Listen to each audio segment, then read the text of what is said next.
உலகத்தில் மிகப்பெரிய இலக்கியங்கள்லாம் எழுதப்பட்டிருக்கு. மிகப்பெரிய ஆசான்களால். யார் என் புத்தகம் 1 கோடி ரூபா, 10 லட்சம் ரூபா, 5 லட்சம் ரூபாங்களாம் விலை வச்சு நான் படித்ததில்லை. உதாரணமாக கல்கி எடுத்துக்கோங்க. ஏன் பொன்னியின் செல்வன் இவ்வளோ வருஷம் ஒரு இன்ஃப்ளூயன்ஷியல் டெக்ஸ்ட்டாக இருக்குது. சொசைட்டியில் ஏதோ ஒரு செக்ஷனில் வந்துட்டு அது பாதிச்சுக்கிட்டே இருக்கு. தமிழ் மரபு சார்ந்து, தமிழர்களுடைய அந்த ஒரு வரலாறு சார்ந்து அது ஒரு புனைவு தான்.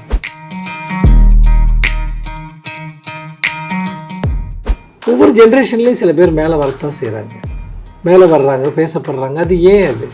அது ஏன் வேறு சில கவிஞர்களுக்கு இன்னும் கிடைக்கல அப்படின்னா, மழை பெய்யும், உள்ள அந்த வேர்க்குறை ஒழுகும், புத்தகங்கள் நனைஞ்சு போகும்.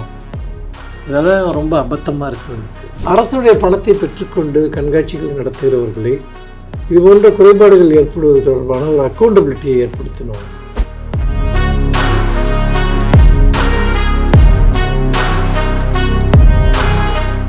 விசில் டிவி நேயர்களுக்கு வணக்கம். நான் உங்கள் தீபிகா நடராஜன்.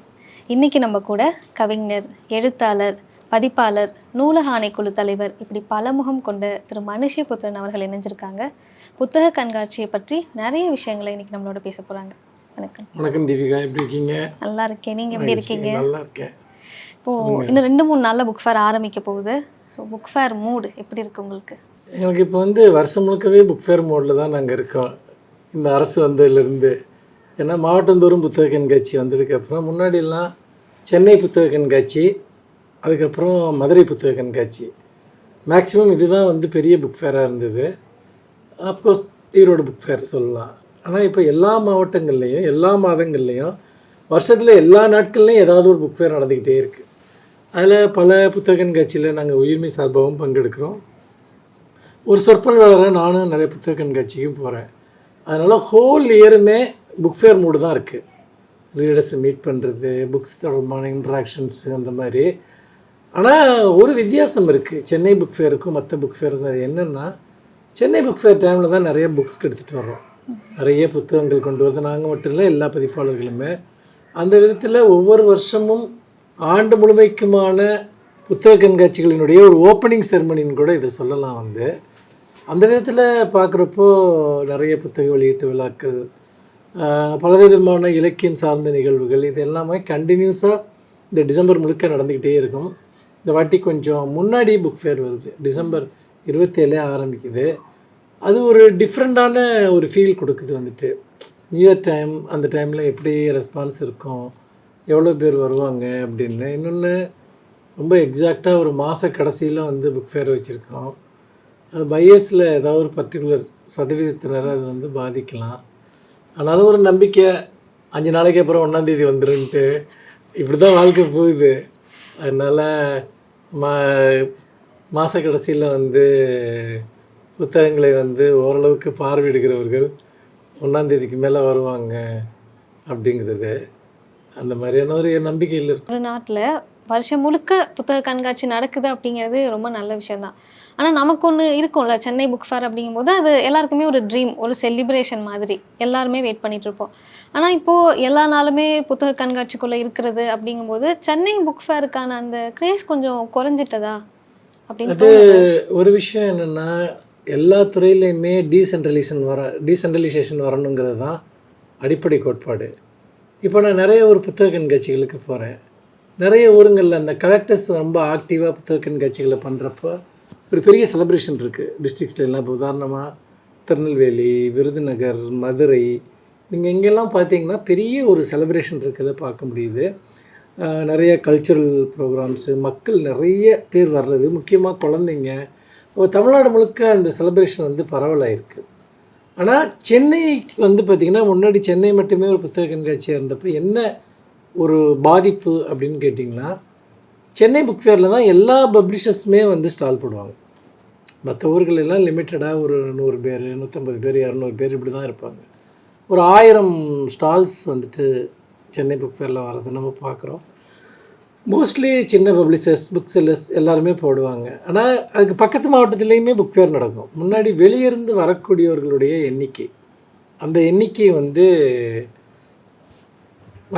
அதிகமாக இருக்கும். முக்கியமாக அதர் டிஸ்ட்ரிக்ஸ்லேருந்து வரக்கூடியவங்க. இப்போ அவங்கவுங்க ஊர்லேயே புக் ஃபேர் வர்றப்போ, இப்போ உதாரணமாக சென்னை புக் ஃபேர், இது முடிஞ்சோடனே வந்து செங்கல்பட்டில் நடக்கும், இல்லைன்னா திருவள்ளூரில் நடக்கும். அப்போ வந்து அந்த ஒரு வருஷத்துக்கு ஒரு ஈவெண்ட் அப்படிங்கிற ஒரு விஷயம். இப்போ முன்னாடி அந்த காலத்தில் தூர்தர்ஷனில் வந்து பார்த்திங்கன்னா ஒளியும் ஒளியும்னு ஒரு நிகழ்ச்சி போடுவாங்க. வாரம் வெள்ளிக்கிழமை நைட்டு 8 மணிக்கு சினிமா பாட்டு ஒரு 1/2 மணி நேரம் போடுவாங்க. அதை பார்க்க வீடுகளில் ஒரு பெரிய கூட்டமே உட்காந்துருக்கும். வீட்டில் இருக்க டிவி பெட்டியில் ஒரு சினிமா பாட்டு வருது அப்படிங்கிறது. இன்றைக்கி அந்த காலத்தை வந்து நீங்கள்லாம் கற்பனையே பண்ண முடியாது. நான் சொல்கிறது 90s. அப்போ வந்து பார்த்திங்கன்னா தூர்தர்ஷன் மட்டும்தான் இருந்தது. அப்புறம் தான் மற்ற சேனல்லாம் வர ஆரம்பிச்சிது. அந்த டைம் இந்த 1/2 மணி நேரம் வாரம் 1/2 மணி நேரம் சினிமா பாட்டு டிவியில் பார்க்குறதுக்கு ஒரு பெரிய ஆர்வம் இருக்கும். வாரத்தில் ஒரு படம் போடுவாங்க வந்துட்டு, தமிழ் படம். அந்த படத்தை பார்க்க ஒரு பெரிய கூட்டம் அலைமோதும் வீடுகளில். ஆனால் இன்றைக்கி யோசிக்க முடியுமா? இன்றைக்கி வந்து பார்த்திங்கன்னா உங்களுக்கு டிவியை ஓப்பன் பண்ணிங்கன்னா ஒரே நேரத்தில் ஒரு 10 சேனலில் பாட்டு ஓடுது, ஒரு 10 சேனலில் படம் ஓடுது. என்லெஸ் சாய்ஸ் அந்த மாதிரி இருக்குது. அதே மாதிரி தான் ஒரு விஷயம் ஆகும், நுகர்வு அதிகமாக இருக்கும். இப்போ விற்பனை பொறுத்த வரைக்கும் சென்னை புக் ஃபேரோட விற்பனை நிச்சயமாக மாவட்டந்தோறும் புத்தக கண்காட்சினால் அந்தளவுக்கு அது இல்லைங்கிற ஒரு கருத்து இருக்குது வந்துட்டு. நாங்களுமே அதை ஃபீல் பண்ணுறோம்.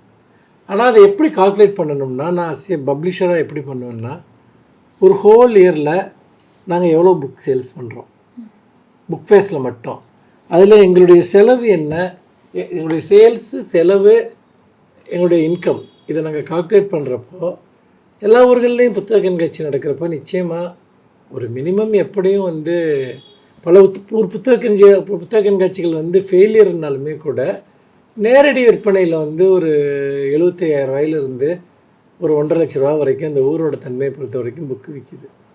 இப்போ நாங்கள் ஒரு வருஷத்தில் ஒரு 15-20 புக் ஃபேர் போகிறோம். அப்போ அதனுடைய சேல்ஸை கூட்டி பார்க்கணும். எப்படின்னாலும் ஒரு விஷயம் பரவலாகிறப்போ வந்து ஒரு இடத்துல குவிஞ்சிருக்கக்கூடிய ஆர்வம் வந்து டைல்யூட் ஆகத்தான் செய்யும்.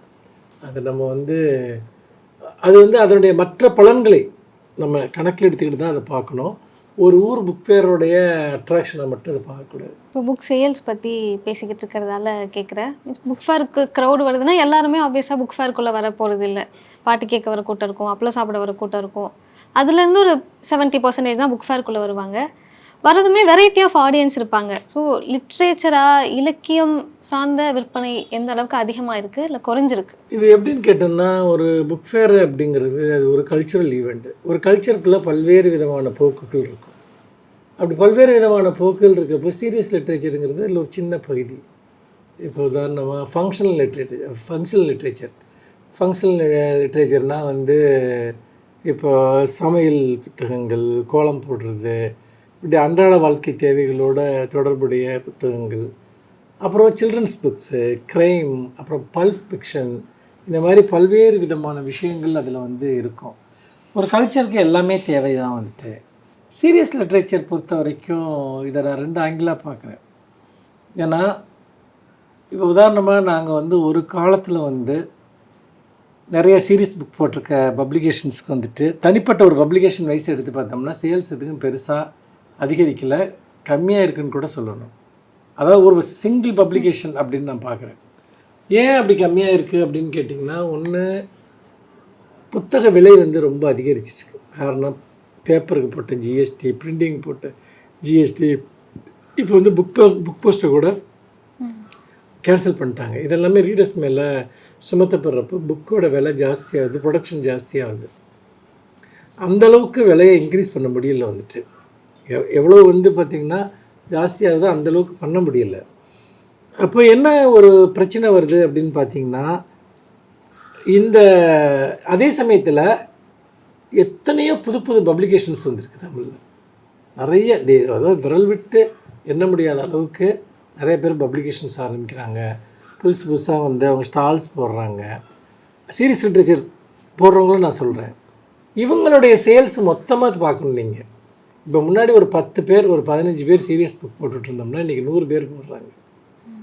இப்போ எங்களுக்கு கொஞ்சம் குறையுது, இன்னொருத்தருக்கு கொஞ்சம் கூடுது அப்படின்னு இல்லாமல் இந்த 100 பேரும் வந்து இந்த மார்க்கெட்டை எப்படி ஷேர் பண்ணிக்கிறாங்க, இப்படி பார்க்குறது தான் லாஜிக். எப்படி ஒட்டுமொத்தமாக புக் ஃபேரை பார்க்கணுமோ அதே மாதிரி வெவ்வேறு சோர்ஸில் விற்கக்கூடிய புக்ஸ், உதாரணமாக ஆன்லைன் சேல்ஸ், அப்புறம் நேரடியாக விற்கக்கூடியது புக் ஃபேர். அப்படி பார்க்குறப்போ வந்து இது ஒரு விதமான சிக்கலை வந்து அதாவது நம்ம அதை கரெக்டாக ஜட்ஜ் பண்ண முடியல. அதாவது தமிழில் மொத்தமாக சீரியஸ் புக்ஸில் எவ்வளோ டைட்டில் வருது, அது எவ்வளோ சேல்ஸ் ஆகுது, இதுக்கு நம்மக்கிட்ட ப்ராப்பர் டேட்டா எதுவுமே இல்லை. நான் வந்து என்னுடைய சொந்த அனுபவங்களின் அடிப்படையில் எதையுமே பேச விரும்ப மாட்டேன்.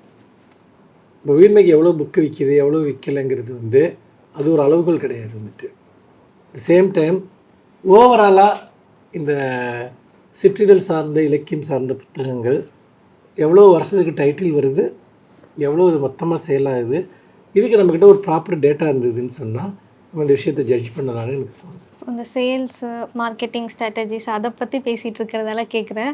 யூஸ்வலாக மனுஷ் மேலே ஒரு புகார் வரும் ஒவ்வொரு புக் ஃபேரப்பையும். இவ்வளோ விற்கிறாங்க, 1500 2000 கொடுத்துலாம் நான் எப்படி புக்கு வாங்கி படிக்கிறதுன்னு. ஆனால் அதையே தூக்கி சாப்பிட்ற மாதிரி 1 கோடி 1 லட்சத்துக்கெல்லாம் வந்து புக் இருக்குது வருது அப்படின்னு சொல்லிலாம் சொல்லியிருக்காங்க. என்ன நினைக்கிறீங்க நீங்கள் அதை பற்றி? ஒரு அட்டென்ஷன் சீக்கிங்காக சில விஷயங்களை வந்து பண்ணுறதுங்கிறது அது சினிமா போன்ற துறைகளுக்கு அது பொருந்தலாம். இப்போ வந்து ஒருத்தர் வந்து ஒரு ஆடியோ லான்ச்சில் வந்து சில பேர் வேணுக்குனே கான்ட்ரவர்சியலாக பேச விடுவாங்க, அது சோஷியல் மீடியாவில் ட்ரெண்ட் ஆகணும் அப்படின்ட்டு. ஆனால் லிட்ரேச்சர் வந்து முடிஞ்ச வரைக்கும் அது ட்ரூத்துக்கு பக்கமாக இருக்கணும். இன்றைக்கி நான் வந்து ஏதாவது ஒரு விஷயத்தை மிகையாவோ பொய்யாவோ சொல்லி வந்து உங்கள் அட்டென்ஷனை வந்து 5 நிமிஷம் என் மேலே திருப்பலாம். ஆனால் நீங்கள் ஒரு முட்டாள் கிடையாது. நீங்கள் வந்து ஒரு ஃபேக்ட் வந்துட்டு உலகத்தில் எங்கேயுமே இல்லாத ஒரு விஷயத்த பண்ணுறப்போ வந்து அவங்க என்ன பண்ணுறாங்கன்னா, இந்த மாதிரி பண்ணக்கூடியவங்க இதன் மூலமாக தன்னை பற்றின ஒரு பெரிய மதிப்பீட்டை உருவாக்கணும்னு நினைக்கிறாங்க. ஆனால் அது உண்மையிலே வாசகர்களுடைய பார்வையில் அந்த மதிப்பீட்டு அளவில் அவங்க வீழ்ச்சி அடைகிறாங்க. ஏன் வீழ்ச்சி அடைகிறாங்கன்னா அது பொய்ங்கிறது எல்லாருக்குமே தெரியும். இது வந்து பார்த்திங்கன்னா ஒரு பாசாங்கு வந்துட்டு இன்னும் அவங்களே நம்பாத பாசாங்க. முதல் நாள் அதை சொல்லுவாங்க, அடுத்த நாள் நான் சும்மா சொன்னேன் அப்படின்னு சொல்லிவிடுவாங்க. அஃப்கோர்ஸ் நான் என்ன சொல்கிறேன்னா, ஒரு ரீடர் மேலே நமக்கு ஒரு ரெஸ்பெக்ட் இருக்கணும். இதுதான் ரொம்ப ரொம்ப முக்கியம். அப்படி பார்க்குறப்போ இந்த மாதிரி ஃபன்னியான விஷயங்களை வந்து தொடர்ந்து பண்ணுறதன் வழியாக யாராவது ஒரு சிலரை வந்து இவங்க என்கேஜ் பண்ணலாம். தமிழ் ரீடர்ஷிப்புங்கிறது ரொம்ப சென்சிபிளானது, ஷார்ப்பானது. அதுக்கு ஒரு செலெக்ஷன் பீரியட் இது இருக்குது. நான் என்ன தான் ஒரு புத்தகத்தை வந்து பார்த்திங்கன்னா இப்போ தமிழில் வந்து இன்றைக்கி நீடித்து நிலை பெற்றிருக்கக்கூடிய இலக்கியங்களை நீங்கள் எடுத்து பாருங்கள். இன்றைக்கி தி ஜானகராமன் விற்கிது, புதுமை பித்தன் விற்கிது, இன்றைக்கும் வந்து பார்த்திங்கன்னா அசோகமித்ரன் விற்கிது, சுந்தர ராமசாமி விற்கிது, சுஜாதாவோட புத்தகங்கள் விற்கிது. இவங்கெல்லாம் வேறு வேறு ஜானரில் இருக்க நகுலனோட புத்தகங்கள் விற்கிது. இவங்க யாரும் வந்து பார்த்திங்கன்னா இந்த மாதிரியான ஜிமிக்ஸ்லாம் அவங்க வாழ்நாளில் பண்ணதில்லை, அவங்க பப்ளிஷர்ஸும் பண்ணது கிடையாது. ஸோ இதை வந்து பார்க்குறப்போ ஒரு புன்னகையோடு நம்ம கடந்து போகிற ஒரு விஷயங்கிறத தாண்டி ரீடர்ஷிப்புக்கோ சேல்ஸுக்கோ மார்க்கெட்டிங்கோ எந்த ஒரு இது இல்லை. நீங்கள் என்ன மார்க்கெட்டிங்கு பண்ணாலும் அது உங்களை கன்வின்ஸ் பண்ணணும் ஏதாவது ஒரு விதத்தில். அது லாஜிக்கு உட்பட்டு இருக்கணும். உங்களை நான் கன்வின்ஸே பண்ணாத ஒரு மார்க்கெட்டிங்கை நான் பண்ணுறேன் அப்படிங்கிறது வந்து அது எனக்கு தெரில. வந்துட்டு அது உலகத்தில் மிகப்பெரிய இலக்கியங்கள்லாம் எழுதப்பட்டிருக்கு மிகப்பெரிய ஆசான்களால். யாரும் என் புத்தகம் 1 கோடி ரூபா 10 லட்ச ரூபா 5 லட்ச ரூபாங்களாம் விலை வச்சு நான் படித்ததில்லை. நான் தொடர்ந்து உலக இலக்கியங்கள் படிக்கக்கூடியவன். அவர் ஒரு புக் எழுதுவார், அவருக்கு ஒரு பப்ளிஷர் இருப்பார். அந்த பப்ளிஷர் வந்து மார்க்கெட் ரேட் படி ஒரு புக்கு விலையை ஃபிக்ஸ் பண்ணுவார்.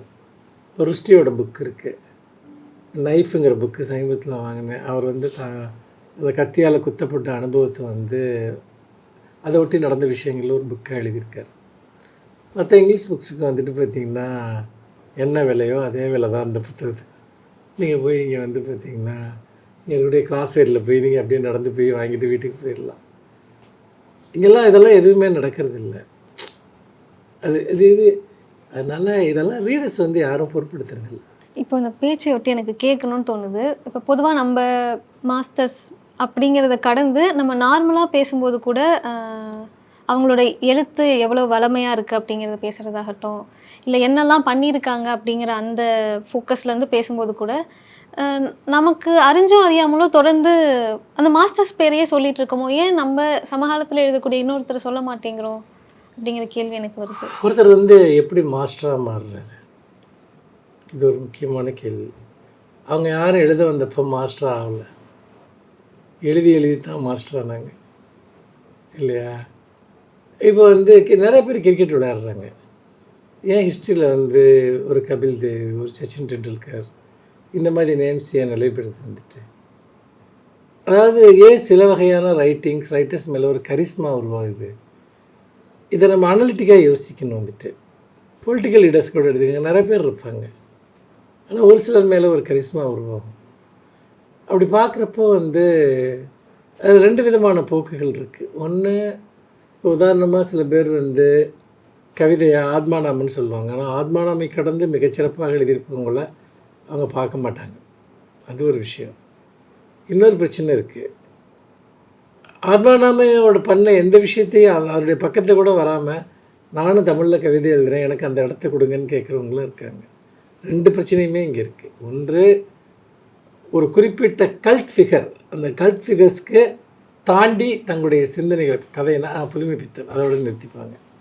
இது இந்த மாதிரி இருப்பாங்க. அப்போது இந்த பார்வை கோளாறுகள் ஒரு பக்கம் இருக்குது. ஆனால் இந்த கல்ட் ஃபிகரை உருவானவங்க பண்ண மாஸ்டர்லியான ஒர்க் இருக்கு இல்லையா, அல்லது லிட்டரரி ஃபங்க்ஷன் இருக்குல்ல, அதை நம்ம எங்கேயாவது தொட்டிருக்கோமா? ஒரு சொசைட்டியை அவங்க அல்லது ஒரு ஜென்ரேஷனை கடந்து அவங்க இன்ஃப்ளூயன்ஸ் பண்ணுறாங்கன்னா என்ன மேஜிக் அதில் இருக்குது? ஒருத்தரை சும்மா நீங்கள் ஒரு கல்ட் ஃபிகரை வந்து நிலைநிறுத்த முடியாது. அதுக்கு ஒரு ஆடியன்ஸ் வேணும். இப்போ உதாரணமாக கல்கி எடுத்துக்கோங்க. ஏன் பொன்னியின் செல்வன் இவ்வளோ வருஷம் ஒரு இன்ஃப்ளூயன்ஷியல் டெக்ஸ்ட்டாக இருக்குது? சொசைட்டியில் ஏதோ ஒரு செக்ஷனை வந்துட்டு அது பாதிச்சுக்கிட்டே இருக்குது. தமிழ் மரபு சார்ந்து, தமிழர்களுடைய அந்த ஒரு வரலாறு சார்ந்து, அது ஒரு புனைவு தான். ஆனால் கூட தமிழ் சென்டிமெண்ட்டோடு அது எங்கேயோ கனெக்ட் ஆகிருக்கு. ஸோ அப்போ என்னென்னா, தொடர் செயல்பாடு, அந்த தொடர் செயல்பாடுகளின் வழியாக நீங்கள் உருவாக்கக்கூடிய ரீடர்ஷிப். இப்போ ஒருத்தர் வந்து ஒரு புத்தகம் போடுறார். அந்த புத்தகம் போடுறப்போ இப்போ நகுலனுடைய கவிதைகள் எடுத்துக்கோங்க. நகுலனுடைய கோட் ஸ்டாண்ட் கவிதைகள் அல்லது அவருடைய அந்த குறுங்கவிதை தொகுப்புகள்லாம் பார்த்திங்கன்னா இன்றைக்கி இப்போ எங்களை மாதிரி எழுத வந்தவங்களுக்கெல்லாம் ஒரு பெரிய இன்ஸ்பிரேஷன். இன்றைக்கி யங் போய்ட்ஸையும் அது ரொம்ப பாதிக்குது. ஆனால் நகுலன் அந்த புத்தகங்களை தன்னுடைய சொந்த காசில் வெறும் 100 பிரதி மட்டும்தான் வச்சுட்டார். அது வந்துட்டு அவருக்கு பப்ளிஷர் கூட இல்லை.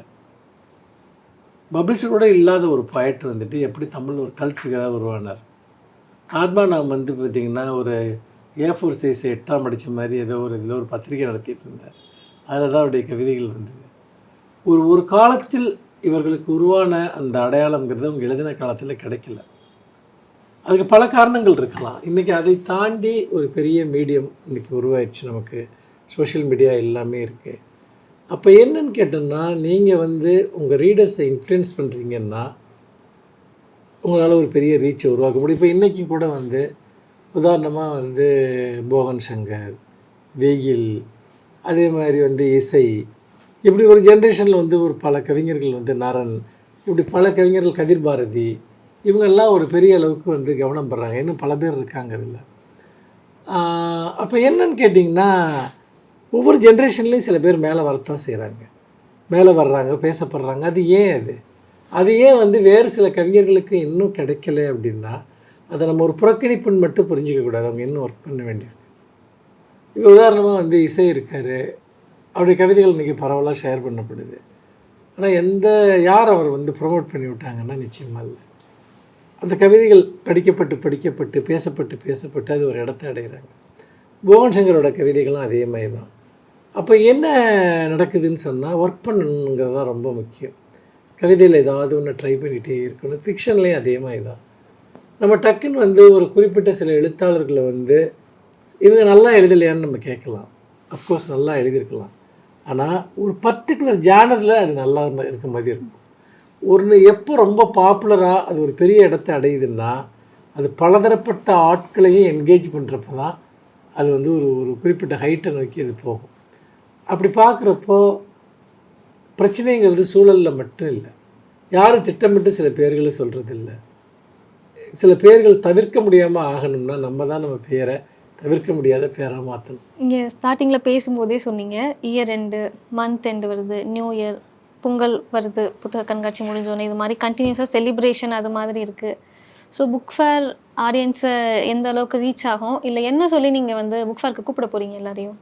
ஆனால் புத்தக கண்காட்சிகள் வந்து எப்படி பார்த்தாலுமே இந்த சென்னை நகரத்தினுடைய மொத்த மக்கள் தொகையில் ஒரு சின்ன செக்ஷனை தான் அது இருக்கும்.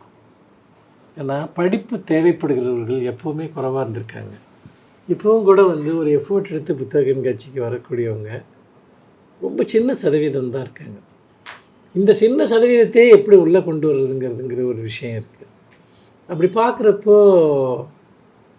பொதுவாக இப்போ இருக்கக்கூடிய புத்தக கண்காட்சி நடைமுறைகள்ங்கிறது வார இறுதி நாட்களை தவிர மற்ற நாட்களில் பெருமளவு வாசகர்களை ஈர்க்கக்கூடியதாக இல்லை.